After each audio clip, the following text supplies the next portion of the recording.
എല്ലാവർക്കും news first മലയാളത്തിന്റെ പുതിയ വീഡിയോയിലേക്ക് സ്വാഗതം. ക്രിക്കറ്റ് ലോകത്തെ ഏറ്റവും പുതിയ വാർത്തകൾ ആദ്യമേ അറിയാൻ ഈ ചാനൽ മറക്കാതെ സബ്സ്ക്രൈബ് ചെയ്യുക. IPL 2026 ഏറ്റവും വാശിയേറിയ പോരാട്ടത്തിൽ ചെന്നൈ സൂപ്പർ കിങ്സിനോട് മുംബൈ ഇന്ത്യൻസ് ഏറ്റുവാങ്ങിയ 103 റൺസിന്റെ നാണം കെട്ട തോൽവി ക്രിക്കറ്റ് ലോകത്തെയാകെ അക്ഷരാർത്ഥത്തിൽ ഞെട്ടിച്ചിരിക്കുകയാണ്.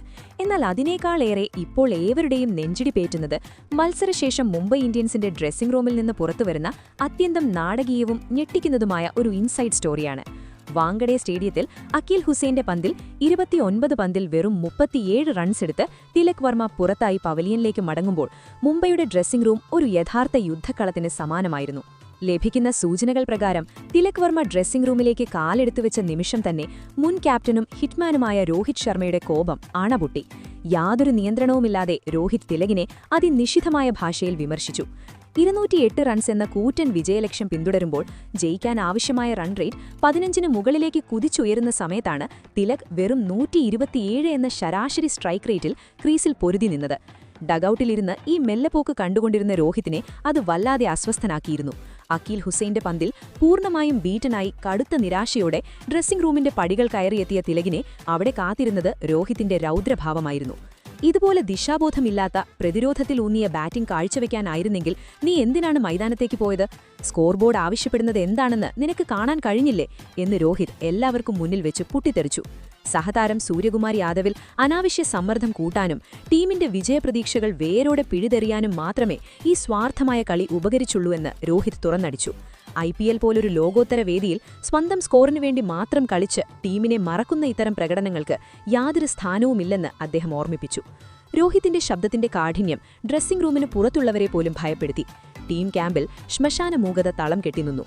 ഒരു കുറ്റവാളിയെപ്പോലെ തലകുനിച്ചു നിന്ന തിലക് വർമ്മയ്ക്ക് രോഹിത്തിന്റെ ഈ മൂർച്ചയേറിയ ചോദ്യങ്ങൾക്ക് മുന്നിൽ ഉത്തരങ്ങളുണ്ടായിരുന്നില്ല.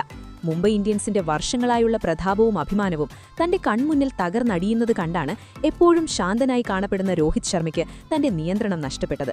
എന്നാൽ മണിക്കൂറുകൾക്ക് ശേഷം അന്തരീക്ഷം അല്പം ശാന്തമായപ്പോൾ ആ ഡ്രസ്സിംഗ് റൂമിലെ ഇരുണ്ട നാട്ടിൽ യഥാർത്ഥത്തിൽ എന്താണ് സംഭവിച്ചതെന്ന് തിലക് വർമ്മ തന്നെ വളരെ വികാരാധീനനായി ലോകത്തോട് തുറന്നു പറഞ്ഞു. സമൂഹമാധ്യമങ്ങളിൽ പ്രചരിക്കുന്നതുപോലെ രോഹിത് ഭായ് തന്നെ അധിക്ഷേപിക്കുകയോ അപമാനിക്കുകയോ അല്ല എന്ന് അദ്ദേഹം വ്യക്തമാക്കി. ആ സമയത്ത് രോഹിത് ഭായിയുടെ ദേഷ്യം പൂർണ്ണമായും ന്യായമായിരുന്നു.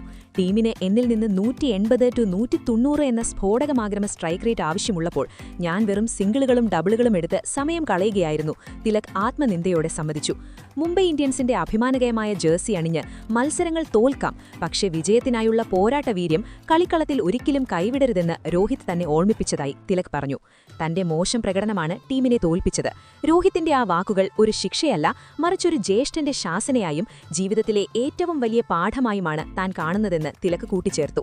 ശകാരിച്ചതിനു ശേഷം രോഹിത് തന്നെ കെട്ടിപ്പിടിച്ചെന്നും നീ ഒരു ശരാശരി കളിക്കാരനായി ഒതുങ്ങിപ്പോകരുത്, നീ ഒരു മാച്ച് വിന്നറാകണം എന്ന് ഉപദേശിച്ചെന്നും തിലക് വെളിപ്പെടുത്തിയതോടെ ഇരുവരും തമ്മിലുള്ള ഭിന്നതകളെക്കുറിച്ചുള്ള എല്ലാ അഭ്യൂഹങ്ങൾക്കും എന്നേക്കുമായി വിരാമമായി. സഞ്ജു സാംസണിന്റെ 101 റൺസിന്റെ തകർപ്പൻ ഇന്നിംഗ്സ് മുംബൈയുടെ ബോളർമാരുടെ നട്ടലൊടിച്ചപ്പോൾ രോഹിത്തിന്റെ കോപം ബാറ്റർമാർക്കുള്ള ഒരു വലിയ കണ്ണാടിയായി മാറി. ആ രാത്രി വാങ്കഡയിലെ ഡ്രസ്സിംഗ് റൂമിലെ സമവാക്യങ്ങളെ തിരുത്തിക്കുറിച്ചു കഴിഞ്ഞു. വരും മത്സരങ്ങളിൽ ഈ ശകാരം തിലകിന്റെ ബാറ്റിംഗിൽ എന്തു മാറ്റമാണ് കൊണ്ടുവരിക എന്ന് കാത്തിരുന്ന് കാണാം. എന്തായാലും ഒരു മെന്റർ എന്ന നിലയിൽ രോഹിത് ശർമ്മ ടീമിന്റെ കടിഞ്ഞാൺ വീണ്ടും ഏറ്റെടുക്കണോ? തിലകിനെതിരെയുള്ള രോഹിത്തിന്റെ ഈ പ്രതികരണം ശരിയായിരുന്നോ? നിങ്ങളുടെ വിലയേറിയ അഭിപ്രായങ്ങൾ തിലക് വേഴ്സസ് രോഹിത് എന്ന് താഴെ കമന്റ് ബോക്സിൽ പങ്കുവയ്ക്കുക. ഈ എക്സ്ക്ലൂസീവ് അപ്ഡേറ്റും രോഹിത്തിന്റെ ഈ കടുത്ത ശൈലിയും നിങ്ങൾക്ക് ഇഷ്ടമായെങ്കിൽ വീഡിയോ ലൈക്ക് ചെയ്യാനും IPL 2026 കൂടുതൽ അപ്ഡേറ്റുകൾക്കായി ഈ ചാനൽ സബ്സ്ക്രൈബ് ചെയ്യാനും മറക്കരുത്.